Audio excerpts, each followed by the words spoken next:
This is the So You Want to Work in Healthcare podcast with new episodes every month. Don't forget to subscribe to stay up to date on the latest releases. Welcome to the So You Want to Work in Healthcare podcast. Today, I'm excited to introduce Omar Khatib. He is an entrepreneur, a proud husband and father, and the host of the State of MedTech podcast. So welcome, Omar. What a great intro, Leah. Thank you so much. It's great to be here. Excited to be on your show. I've been following it for a while. You have some great guests. And as you can tell, one guest you don't want is my son who's crying in the background. So, well, I'm glad I included the father part in my intro because it was like right on cue. Proud father, as my son's losing his mind in the background. Exactly. I am a proud father.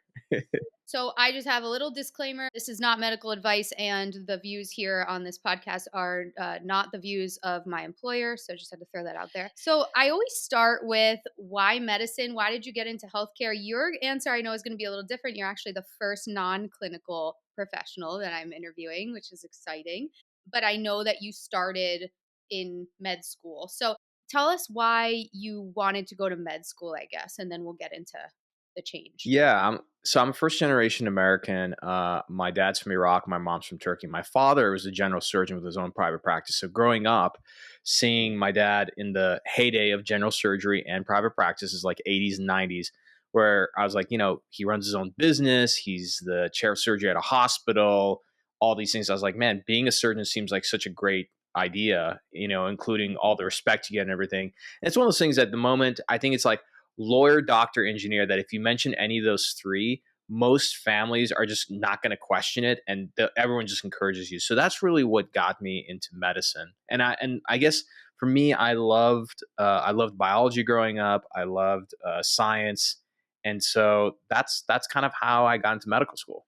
Wow. Okay. So did your dad do his training outside of the U.S. then? And then No, he trained at the world famous knife fighting institute, otherwise known as Cook County Hospital, in the 70s and 80s. Oh wow. Yeah, so he trained at Cook County. Yeah, so he saw some pretty wild things there. Again, like heyday of general surgery, where general surgeons literally like they had to do everything back then. Yeah. Everything. Yeah. Bet. So he kind of was your, I guess, inspiration in the beginning, and then Totally. Yeah. Okay. Yeah. So were you in med school then when you made the change, or did you finish med school? Yeah, so I tell people, so I got accepted to Texas Tech University on an academic scholarship.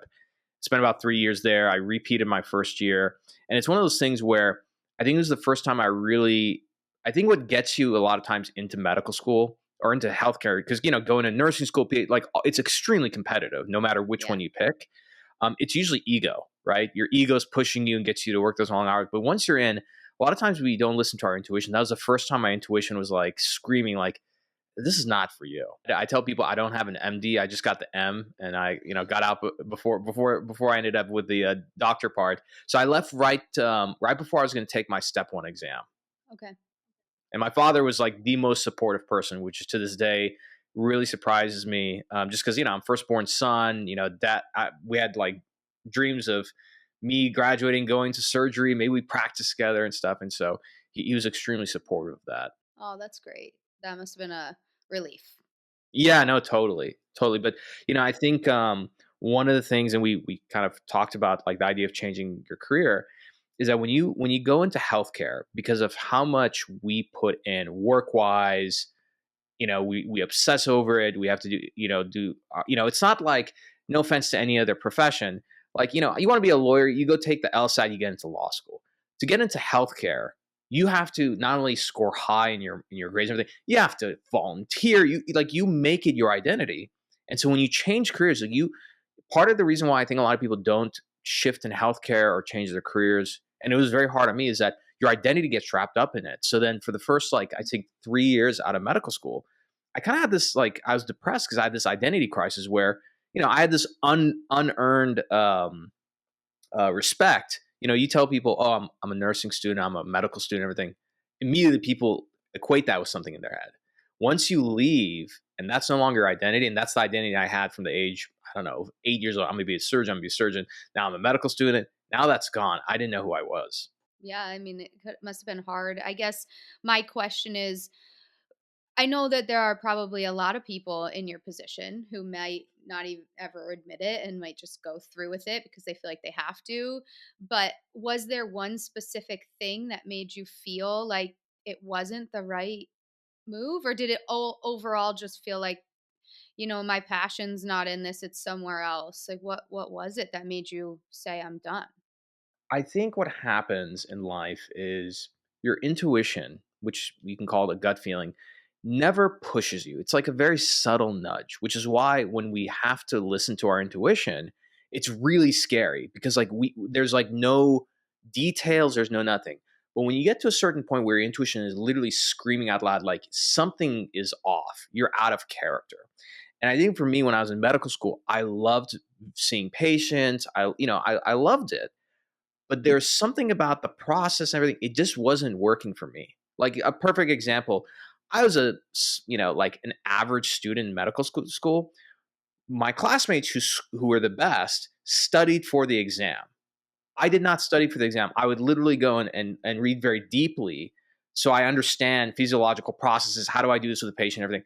That's not what you need to do. Like you got to play the game, And I Yeah. think the first rule, whether you're in school or especially in entrepreneurship and everything, you got to know the game and you got to know the Mhm. rules to the game and play by them, right? Otherwise, like you're going to constantly be behind. So Yeah. I think that was what it was, is that it was out of character. And then I heard about somebody who was a resident, anesthesiology resident at UCSF, amazing program, and this person went through something similar that I did, but they kept putting off like making that decision. They're like, oh, maybe it'll get better, and then they take step one, it's okay, maybe we'll get better, maybe we'll get better, and now they're in residency, and that person said something like, I can't quit now, like I'm in too deep. And that really scared me. That really, really scared me. Because I was like, man, what if this does not get better? And like, you know, it's You're not like I'm stuck. having a great time. Yeah. Yeah, exactly. So Yeah. so regret, I try and I try and apply a regret minimization framework to my life. Okay. I think I Nice. accidentally did that in medical school, but like now, like I am actively applying that framework of minimizing regret, which part of the reason why after 12 years serving in the industry and having a great career, I decided I am going to start all over again and launch a business. Another big change. We'll talk about that in a little bit. I get it though. Like it's not this totally the same because obviously I stayed in healthcare, but I was like totally on path to become a doctor. I was getting ready to study. I was studying for the MCAT, and I realized that I know this is the thing you're not supposed to say, right? But like I didn't want to take the test, Like I didn't want to go through years of residency after years of med school, and I found PA as an option. I was like, "Oh, this is for me. Like this is it. I still get to take care of patients. I still get to have like a pretty good amount of medical knowledge and do the things that I think I love to do, and I get to do it with a surgeon, or right, in my case. So I kind of get it, and it's good that people say if you're not totally in it in healthcare and you don't like love what you're doing and you don't get excited by it, or if you're trying to just do it for the money, like it's not going to work. Oh, 100%. I talk to students all the time and people want mentorship. And I'm like, if you want to become a doctor because you think like you can make really good money, like there are other things you can do to make money. And, Yeah. I always tell people, ain't no money in easy things. Like if you want to get paid, you want to make good money, even if you look at surgeons who are doing very well, like they work, like it requires a Mhm. lot of work and sacrifice. But I think let's talk about the worst advice. The worst advice that exists out there is follow your passion. It's the worst advice. Like, you shouldn't follow your passion. You should follow, I think, what your interests are. And more importantly, Mhm. like, what are you really good at that people are willing to pay money? A lot of people are like, oh, I'm not passionate about this. I'm like, well, become the best in the world of that and start making really good money. I promise you, you'll get real passionate about it. But, Fair. but like, yeah, but as an example, like my father, when I talked to him about surgery, even now, he's 78 years old, and he would say, he's like, when I'm doing general surgery and I'm looking at the organs and the vasculature and the blood and all this stuff, like I can't believe that this exists. Like, who created this? Like, he gets excited when he talks about Mhm. that, right? Yeah. You know, So, and I think that's really important, you Yeah. know? Yeah, getting excited for sure. I mean, uh, it's just I get excited about ortho, but to a point, right? Like I'm not going to sacrifice parts of my life to just Ain't your identity, yeah, right? it's That's not the thing. it's not it's not. So, you were about to take your step 1, you decided this wasn't for you. Where did you go next? What was your next move? And I dropped out, and a big indication that you made the right decision sometimes is when you feel like a sense of relief, like weights being lifted off. Granted, it was very scary because I was like, man, I just like derailed my life. Like I went from full scholarship medical student, and my parents can brag about me to friends, to now like I'm like some dude. I don't have any. Oh, So my uncle and amazing man, Dr. Bahij Nuwahid, who is the chair of OBGYN, he passed away a few years ago, over at Tech. He gave me really good advice. He said, listen, he's like, you will figure it out. Don't put so much pressure on yourself right now. Take a couple months off and just be open. Go to Barnes and Nobles, go read, go learn some things, and just and everything will take care of itself. And it's almost like he gave me permission to do that. I needed somebody to do that because I felt like I was a screw up and I had to like do something. So I did do that, and then that's when I was like, I really like talking to people. I loved patient encounters because you never know who you're going to run yeah, into when you open the yeah. door. So I was like, maybe I do something in med device but sales, and I couldn't get in right away. So I was like, okay, let me like I did door to door sales Mhm. in my hometown, calling Wow. on doctors' offices, which is really humiliating and humbling because they're like, "Oh, aren't you Dr. Khatib's son?" And then, "Oh, aren't you in medical school?" And then after we get through that, he's like, "Oh, so what are you doing here?" I'm like, "Oh, I work for XYZ company and I'm here." Very, very humbling. But I think the more you start to embrace the sucky part of the journey, when you start like forgetting about the destination, you start focusing on the growth and like, hey, like this is part of my journey and I just need to embrace this like a movie. Things actually get a lot better. Did you like medical device sales? Yeah, totally. It was great because, first off, I'm very big on not believing in rules, right? I think with rules, a lot of rules are made by people no smarter than you and I. And so there was this rule in my industry where they said, oh, you don't have any sales experience. You're going to have to start out selling like random disposables and stuff. Those, no way implants and med device, especially not robotics, because back then there's only two. Well, I was able to get into a surgical robotics company. I just did not choose to believe that, right? I think there's a big difference between facts and truth. Facts are like, they exist in the world, but when I take those facts and make my own truth behind it, that's how you see the most like amazing stories in entrepreneurship and everything happen, right? Because people decide to create their own truth and perception and act on it. And so getting into med device sales where I was doing robotics and I was covering surgeries and everything, I love it because I took what I knew from healthcare. So that way it wasn't a complete wash, but I just applied it in a new way, right? And I think that's a lot of times when you think about changing careers, creating something net new takes a lot. And sometimes you need to do that in life.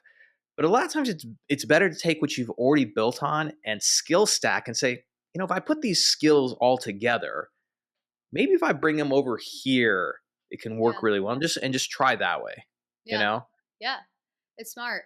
Also, you probably, in a way, maybe you didn't have sales experience, but you had the experience that most sales reps probably didn't have. And that's like an extensive education in anatomy, biology, all the things you need to explain to a doctor, a surgeon, what needs to be done or what's being done wrong or right.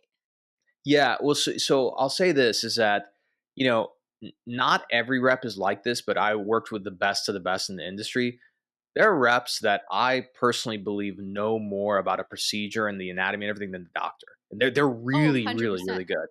I'll tell you, Leo, what, and I think most people in healthcare have this. The superpower that I left medical school with wasn't clinical knowledge. The superpower I left medical school with was the ability to teach myself anything.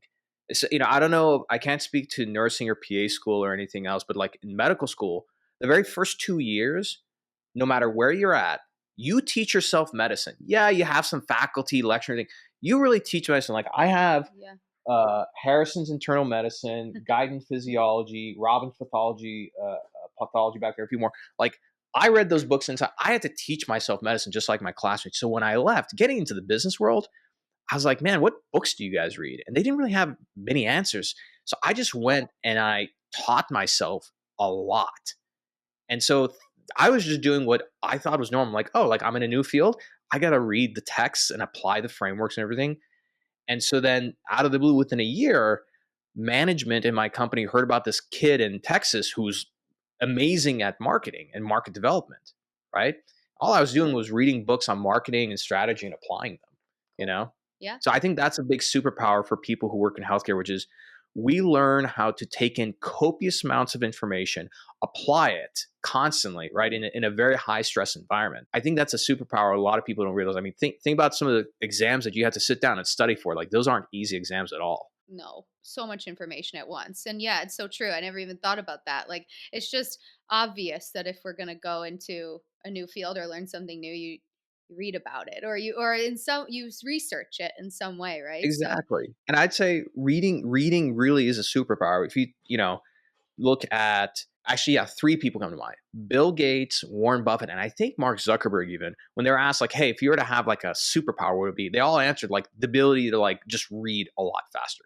Warren Buffett, um, 80% of his day, 90% of his day is just spent like reading and devouring information. So that way he's able to make decisions like on a split of a second on the right ones and then commit to them for like decades at a time. yeah, it's a good trait to have, or a good goal to have. I am admittedly a very slow reader, but when I actually am like applying myself and reading, it really changes everything, honestly. Like, it changes how it just is personal for me. Like, I'm on my phone less, like I'm watching TV less, you know?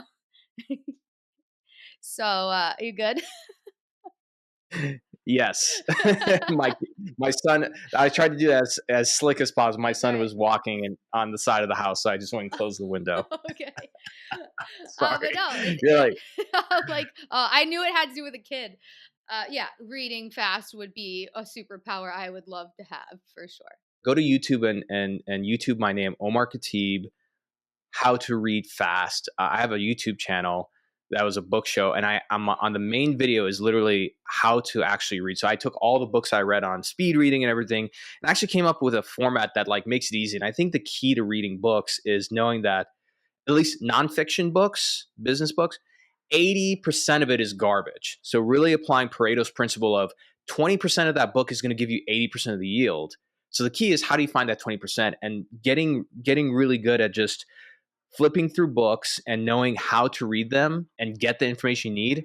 And you come back, and that's why I'm a big fan of a physical library. Like, you're seeing barely like a tenth of the library that I have. Oh wow. But yeah, I feel like books, it's a really magical technology. We underestimate books, but I tell people there's the magic behind books is when you buy them and you throw them up on the shelf, just like ideas, like people don't have ideas have people. That's why, well, like, one idea can exist, somehow magically with a bunch of people who have never met before. The same thing with books. And sometimes when I go to my shelf to pick a book, I'm not picking the book is picking me. And so I recommend to people build a library, because I'll tell you, whenever I need to solve a problem or just something's going on in my life, I just go and stand in front of my library and I use a little bit of my intuition. I start like looking, and all of a sudden somehow this book picks me. I pick up that book and I open it. I'm like, this is exactly what I need right now. And it's a book usually that I bought 4 or 5 years ago that I haven't yet read yet. Cool. Oh, I love that. I am building my library now. It's very small, but I just need a bigger house. But I love that you said that, because it's a different answer. Like, I haven't never gotten that answer before. It's like med school teaches you how to teach yourself. So cool. Yeah, no, totally. I think anything in healthcare, because I back in the day before I was married, I was a single bachelor. There's a nurse I dated. I saw the copious amount of text that she had to read. So it's not like there's this, I think, misnomer that like medical school is the hardest. Maybe it is in some ways, but like PAs, nurses, they all need to learn that level of depth. And I would even argue sometimes that um, I don't know much about PAs, but like nurses, I feel like sometimes they have to learn even more, because they're having to learn across like multiple specialties. And, you can be a nurse Yeah. in one area one day and then you have to go cover a case something for something else, Yeah. you know? That's a So lot. it That's is. a lot. Yeah, it really is. And they're right in there. They're like in the mix and dealing with all the drama too. So I don't know Yeah. how the nurses do it, but I commend them. We would Big not be here shout out to without them. nurses. Yeah, for real.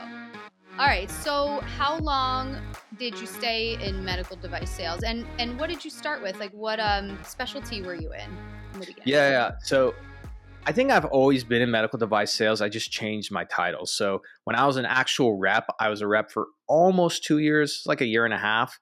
And I started off in robotic surgery, specifically spine and neurosurgery. So I was with a company called Mazor Robotics, so world's first robotic spine company.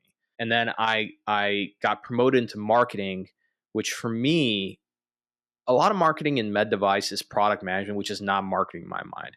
Marketing in my mind is sales at scale, meaning that I can't talk to the customer. I have to come up with the right messaging, the right visuals, and everything that they'll see it, it'll immediately resonate with them and uncover an underlying desire. And so that's the kind of market I went into. And coincidentally, because of working at this robotics company, I kind of got this bug where I'm only attracted, and even now in my business, I'm only attracted to really new, expensive, complex, first of its kind technology because it takes a very special type of approach to sell and market it. Versus like I don't like I'm not like a Me Too product guy. Like some company comes to me, is like, hey, we got this, gadget or gizmo, even robot. There's certain robotic companies I will not take on as clients because I'm like, this is like a poor man's, you know, XYZ robot, for example. I won't mention the company name, but you know, Yeah.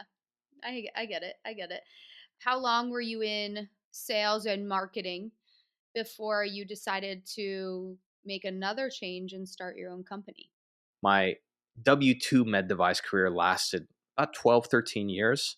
And in that process, like I had, you know, if you scope out and look at my career, the radical changes were dropping out of medical school and then dropping out of like startup corporate America life to start my own company. But within that, I kind of I think it's important in your career that you have to every year, do something big that's very different and uncomfortable.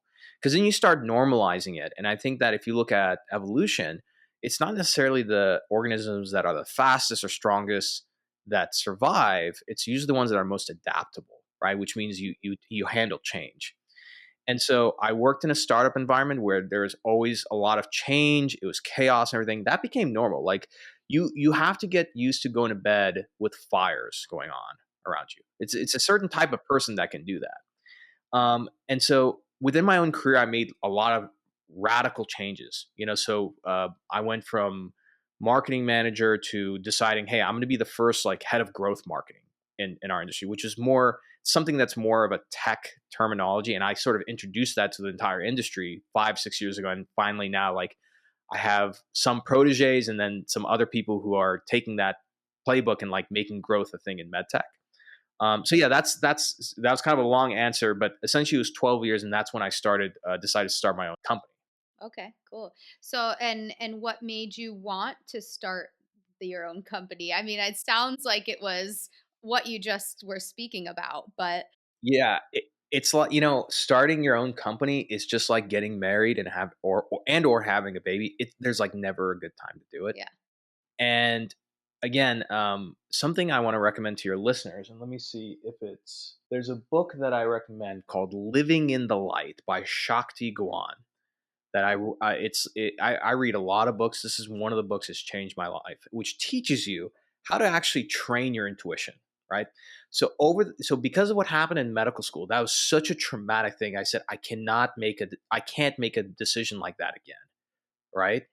So I constantly trained my intuition to pay attention to it. And again, as I said before, listening to your intuition is the scariest thing because it's very subtle. It does not give you details, right?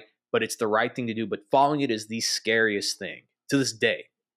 And so I left med device and I was in software for a year because I knew that like, oh, if I go and get software experience, like I'm gonna be the most attractive, like that's just like insane experience. Coming back into med tech, and this is 2021, I was getting all kinds of offers, like even offers to be VP of marketing at publicly traded companies. So my ego was like going nuts, like, oh, like title, money, all the things that an ego wants, details. But deep down inside, subtly, like I was just like, I know that feeling, which is just like, I don't think that I should do that. And again, so just to add it, following your intuition is the scariest thing you'll ever do. At the time, I didn't have a bunch of savings or anything. I just moved into a house. My wife was 2, 3 months pregnant. No, she was 3 months pregnant at that time. I didn't have a business model, nothing. And I remember I went and talked to somebody because I was like sometimes when you have that feeling, that intuition, what you have to do is explore it with another person and give it a little bit more qualitative data. So I went and talked to somebody who was just a friend. It was purely not coincidental. I don't think any coincidences really happen.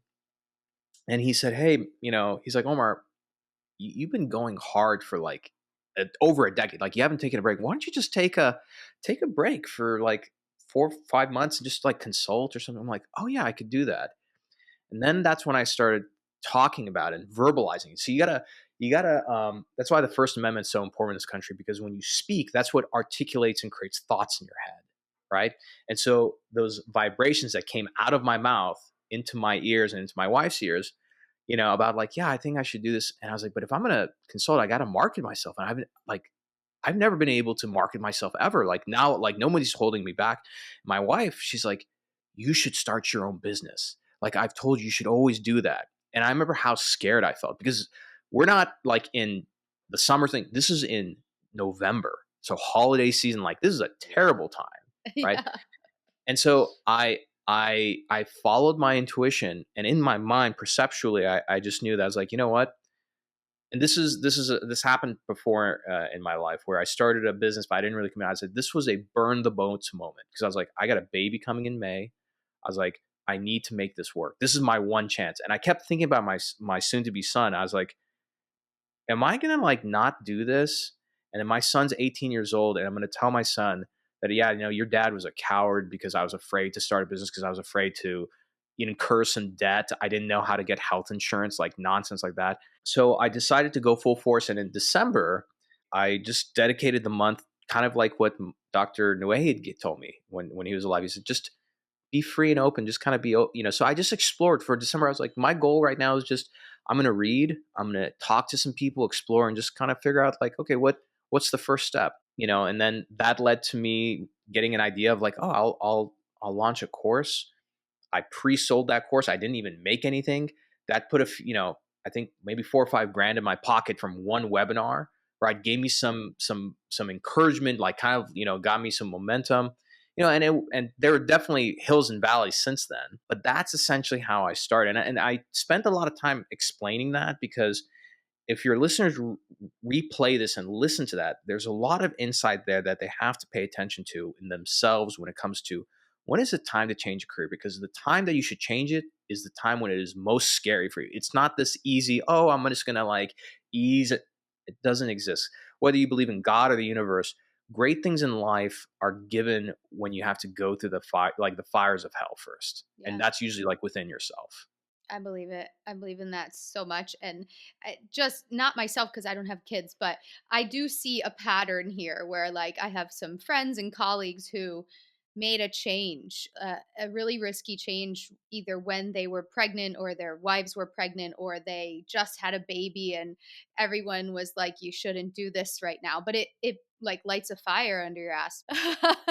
But it does. And I think that's probably like part of maybe what made you successful, and at least in the beginning, or that pushed you to do it. But let's get into then what you are doing now. When did you start your company? What is it called? Tell our listeners the name of it and what you're doing and what it provides. Yeah, totally. So my company's, main name or the holding company is kind of boring. It's just Khatib and Co. And you can go to khatibandco.com.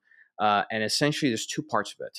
The flywheel, right? Part of it, flywheel is something that like, when you see those things that kids have that spin in the air, as air goes through, it spins faster. My flywheel is my podcast, which is the State of MedTech. State of MedTech is the number one podcast in the MedTech industry based on downloads, reviews, and subscribers. And so in that podcast, I have investors, I have clinicians, I have CEOs and startups. For those who are in the spine world, Larry Lanky, who's a legend in the spine world, as a surgeon, he came on the show recently. Um, and so I do that podcast to create content, to also have a media arm. So if you want to learn a lot about business, don't read business books. You should actually read what was done in history. You're going to learn a lot about wartime propaganda and everything. So there's a reason why owning a news station is valuable. So by owning a media asset, I put myself at the foundation of all business. This is multi-million-dollar advice here.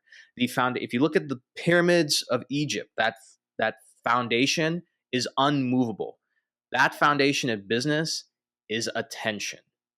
You cannot persuade unless you get attention. You can't do anything unless you get attention. There's energy behind it, which is why social media companies are worth billions of dollars. So the podcast serves as that piece where I have my pulse on the market. I interact with the most high leveraged, highly sought after experts and leaders in my field. And it serves as a way for me to identify companies that I can push into my commercial offering, where either a company is trying to raise money and or commercialize a product, in which case they come to me and we do this specifically through dynamic content on social media. And that's essentially what I do. My belief is, in order to change and revolutionize how we sell and market medical devices, digital health, technology, etc., in our industry, we have to do it through digital channels that scale and in a way that's dynamic and engaging. Showing up in person at the scrub sync to sell doesn't work anymore. Yeah, I know.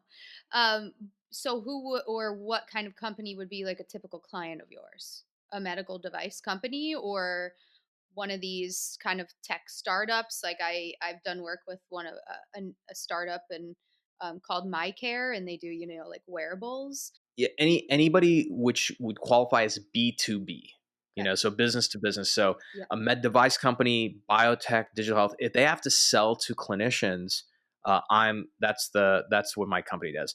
Can we help you if you're doing B2C? Yes, I prefer not though, because you have to also be very good about identifying like what is your superpower, Hmm. right? And again, when you start getting more successful, you get a lot more opportunities.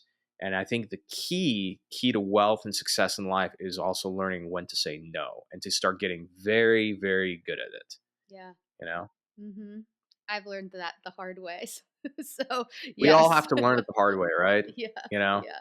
we intuitively we know this, but then like, I'll tell you, like, I'm if you haven't been able to tell from the conversation, like I'm very much into, I guess, sort of the metaphysical and psychological that you can't explain. And a lot of times, like, I'll be acting out a process where I'm consciously saying, I'm like, I know this is not what I should be doing, and I'm doing it anyway. And I'm like, all right, well, if I'm not going to teach myself, reality will teach me a lesson, and then I'll change. So like that just happened recently where there's some, uh, you know, systems of processes that I didn't have in place. And I was like, I really got to take care of that, because if not, something's going to go wrong. Yeah. Well, something went wrong this past week. Oh no. Not like terrible, but like it was I was like, oh, I was like, yeah, I knew this would happen a few Yeah. months ago. Why didn't I take action on it? Yeah. It That's, was I think, avoidable. the most important conversation, Lee, that anyone's gonna ever have is not a conversation with you or me or anybody. It's gonna be a conversation with yourself. And the more you're able to have a conversation with yourself and understand your own mind, like, why do I make certain decisions? Why do I have certain reactions to certain people or what they say, etc. And understanding that is really important. It's almost like the unlock to the next level of the universe. Yeah, yeah.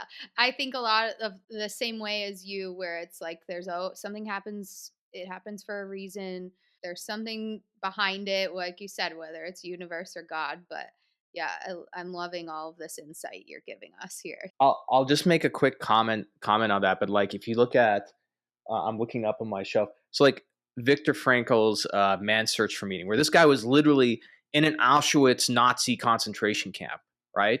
And he realized that people who survived, who seemed like they're not as weak, and they were weak and not that strong and everything, and the people who died who seemed really strong, the people who survived was because they're able to create meaning behind the suffering that they're in. So one of the keys to life, I think, and success and career change and everything is perception really is reality.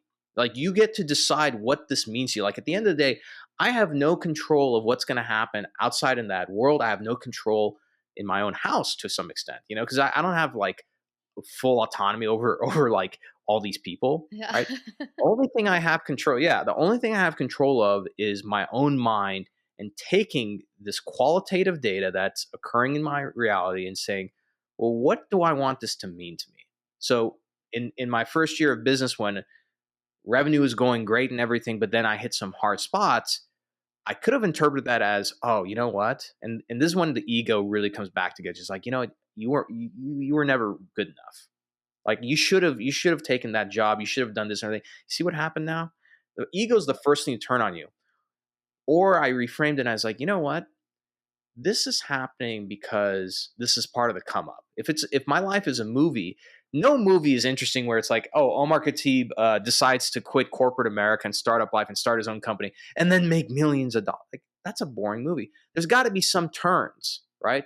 And so when things start going wrong, I start telling myself, I'm like, oh, great. I'm like, there's lessons for me to learn here so that I correct them and take action and move up a level in this game of life. And when things don't go my way, I always tell them, like, this is being sacrificed for something greater. The universe owes me.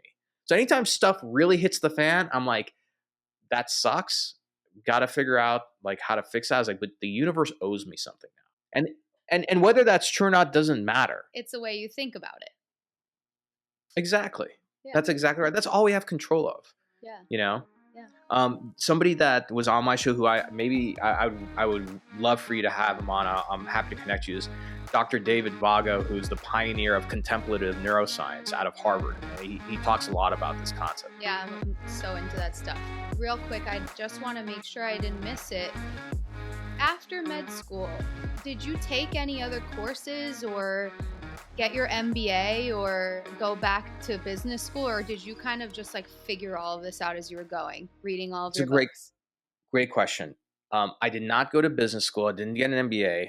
I did take courses like when I was in between, like after my first job, like there was an acquisition, I was laid off. And so I took this course by Seth Godin called the Alt MBA. It's like an ulterior MBA. It's not an MBA, by the way, but it's a month-long course. The one thing I do recommend to people, and I wish I learned this sooner in my career, which is reading books are great, but the best investment you can make out there, especially in your 20s, is in yourself. Take that extra money, go take courses, go get an executive coach, go to a conference, and there's something magical that happens where the more money you spend, the more expensive this education you get is, right? The more you get back from it. Minus MBA, I'm not very crazy about those, by the way.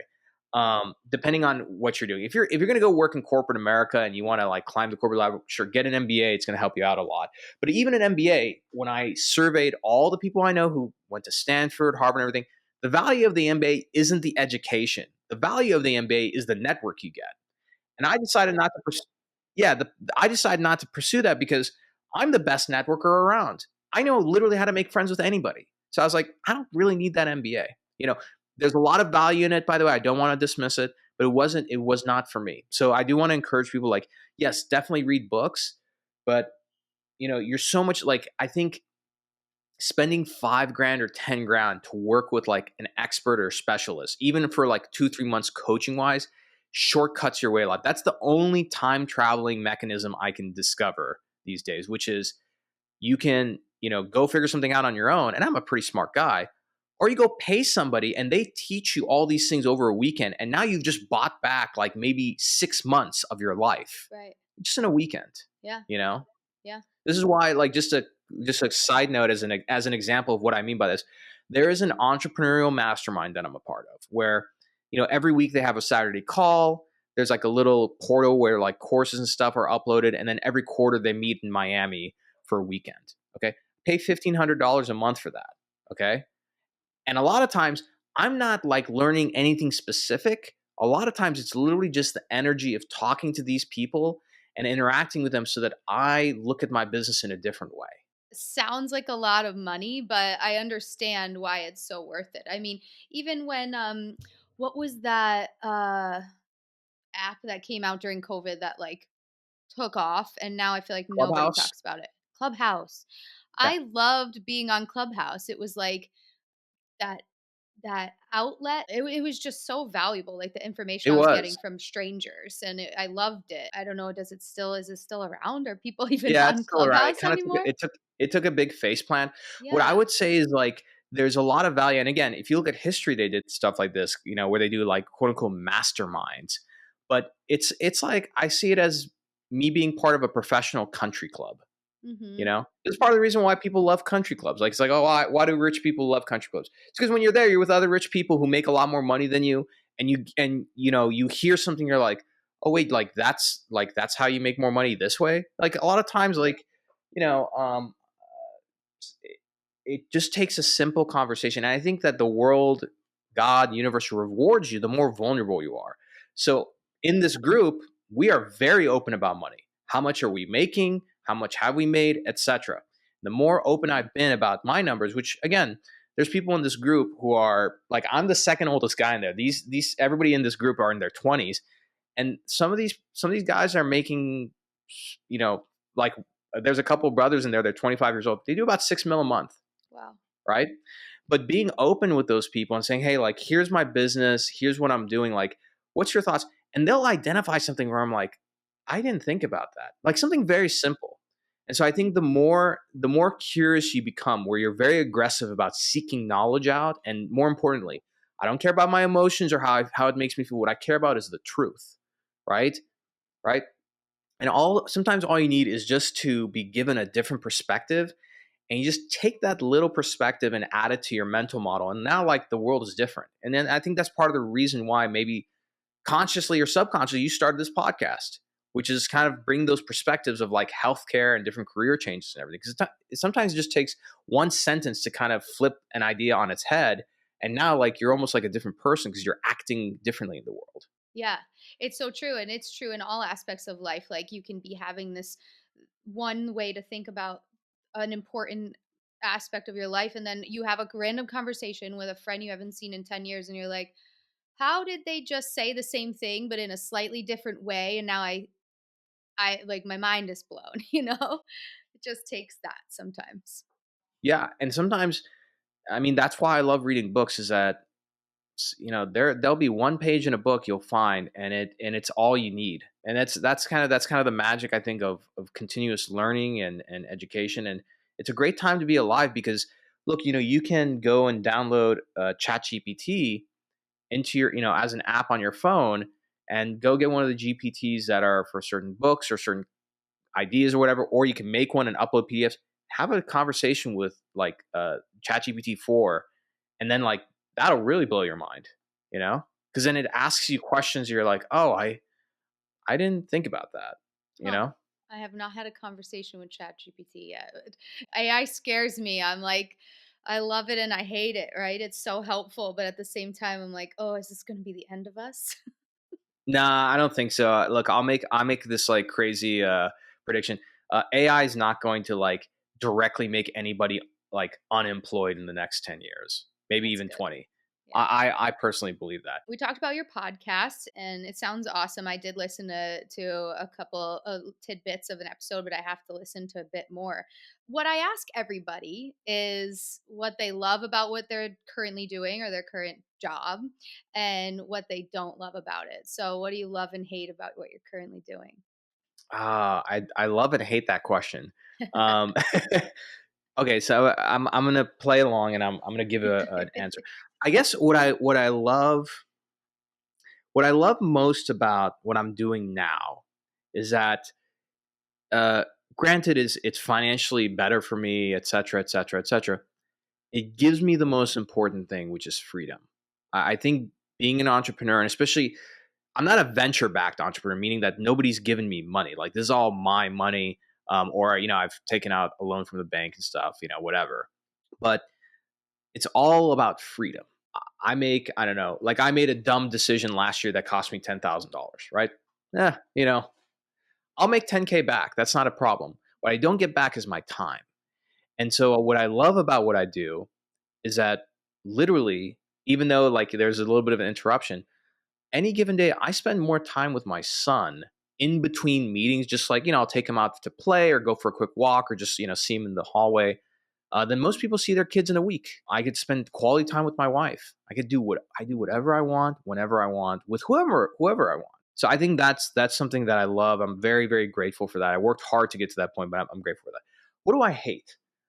I don't know if I don't know if I hate anything, and I don't want to say that I hate it, but I'll be honest, which is sometimes I know it's hard, and I know that what I'm going through is certain growing pains. Still doesn't make it easy sometimes. Some days I wake up and I'm like, man, can't this just go like 0 to 100? Like, can I just get there? Can I just shortcut my way?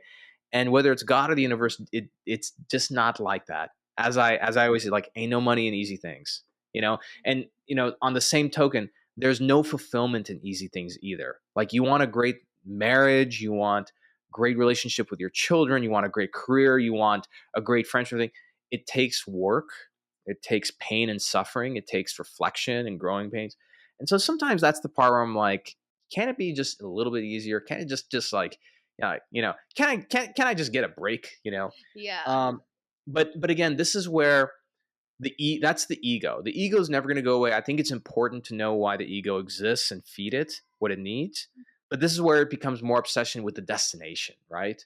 Versus it's a constant battle of like embracing the process and journey, which is so cliche to say, but it really is true. It's like sometimes, to quote one of our generation's great philosopher and stoic minds, Mike Tyson, who very beautifully, I might add, said that like discipline will is very important. Discipline, will get you the freedom you want, but discipline means doing the things that you hate like you love them.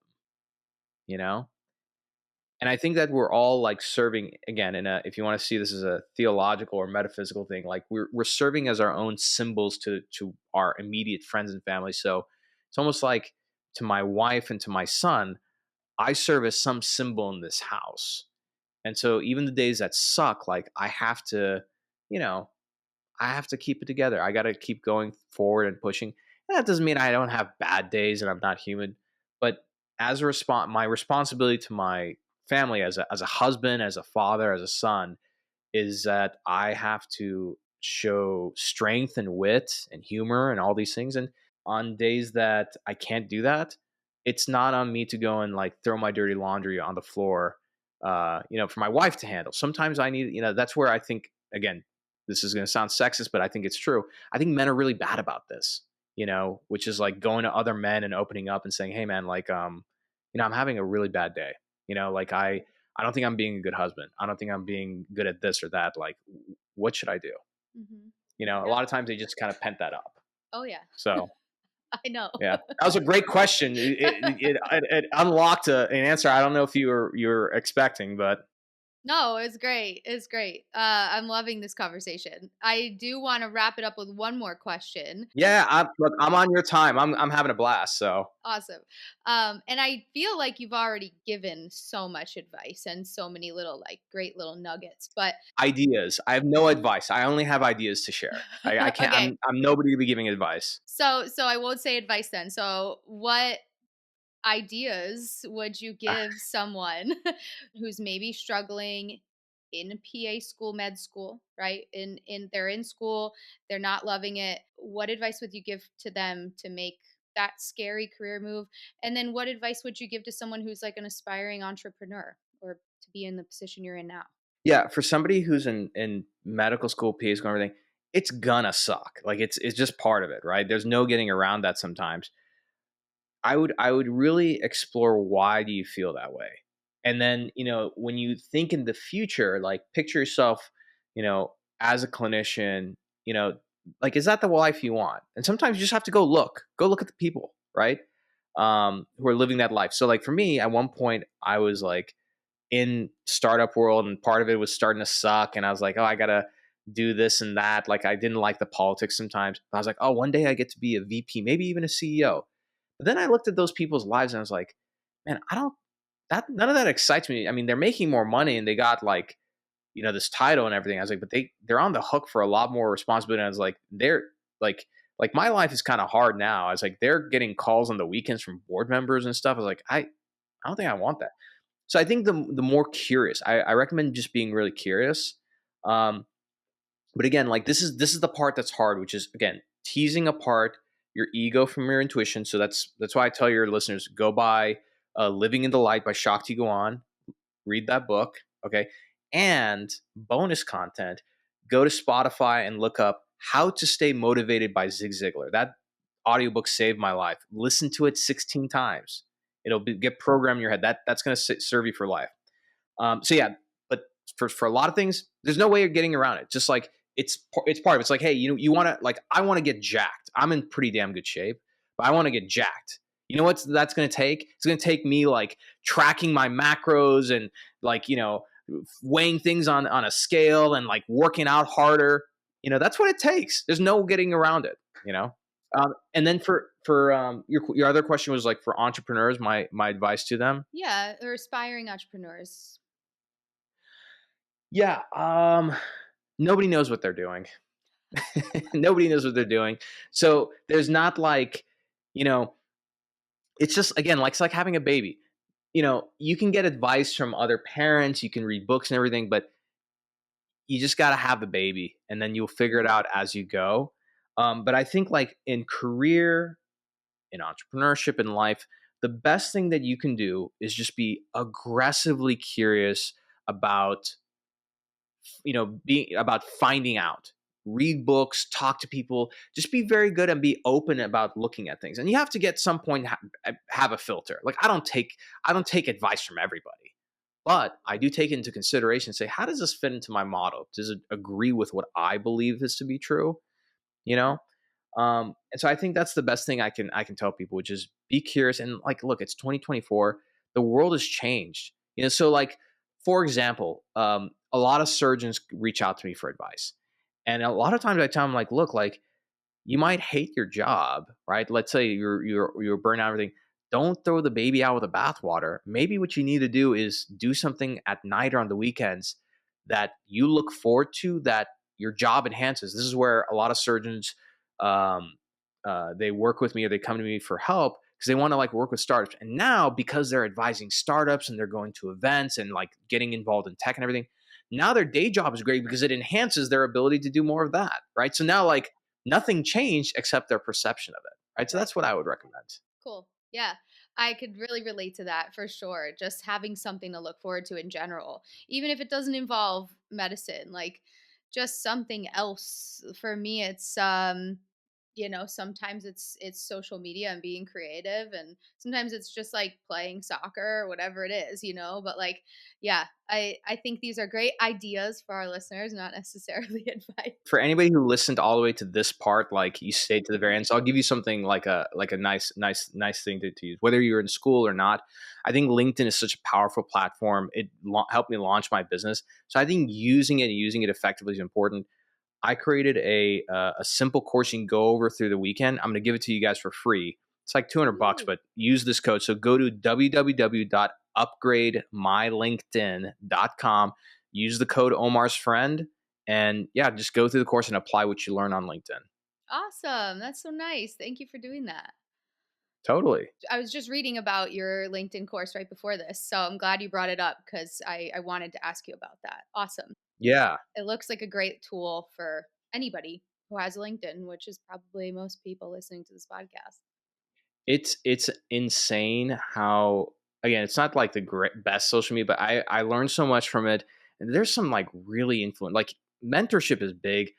I get connected to some people that I just can't believe that I'm on the phone with. Like, there's I won't mention his name, but there's one major investor in our industry who I sent a message to, and I didn't think anything. And next thing I know, like, he actually calls my cell phone. It's like, hey, I actually got your message, and like, yeah, I'd love, like, happy to like give some advice and stuff. Now we're friends. He wants me to go golfing with him. This happened over a period of 2 weeks. So like, you just never know until you put yourself out there. Yeah, it's so true. Well, thank you for doing this. I know sounds like you're very busy and you have a lot going on, so I really appreciate you taking the time. I think this has been a very different episode and I'm all about it. And I think our viewers and listeners are going to get a lot out of it. So I really appreciate this and I look forward to seeing what else you do and all the cool things you're coming up with. And yeah, so thank you so much. Absolutely. And reminder to your audience, if your audience is listening, they haven't subscribed to your podcast and given you 5 stars, shame on them. Give Leigha 5 stars and write a review now. Please. It helps. It takes 1 minute, just one Thank you. minute to do. Yes. Yes. And go listen to Omar's podcast, The State of MedTech, because I'm about to do that right after this. Where can our viewers and listeners find you on social media? I'm on all platforms, even TikTok, although somebody else is managing that for me. I'll be honest, I'm not crazy about that. But I would say in this order, the top platforms, LinkedIn is number one. Quick follow after that is Instagram. Just look me up, Omar M Khatib, and then also I'm on Twitter, Omar M Khatib, and YouTube. You know, I'm everywhere. But like, if you want to engage with me, LinkedIn, Instagram, Twitter, I'd say those are the best ones. Awesome. Well, thank you everyone for tuning in, and hopefully you caught that little extra piece of advice at the end, and you get to do Omar's course for free. So don't forget about that. I'll link everything below or in the show notes. And thanks for listening. Thanks for coming on the show. Absolutely.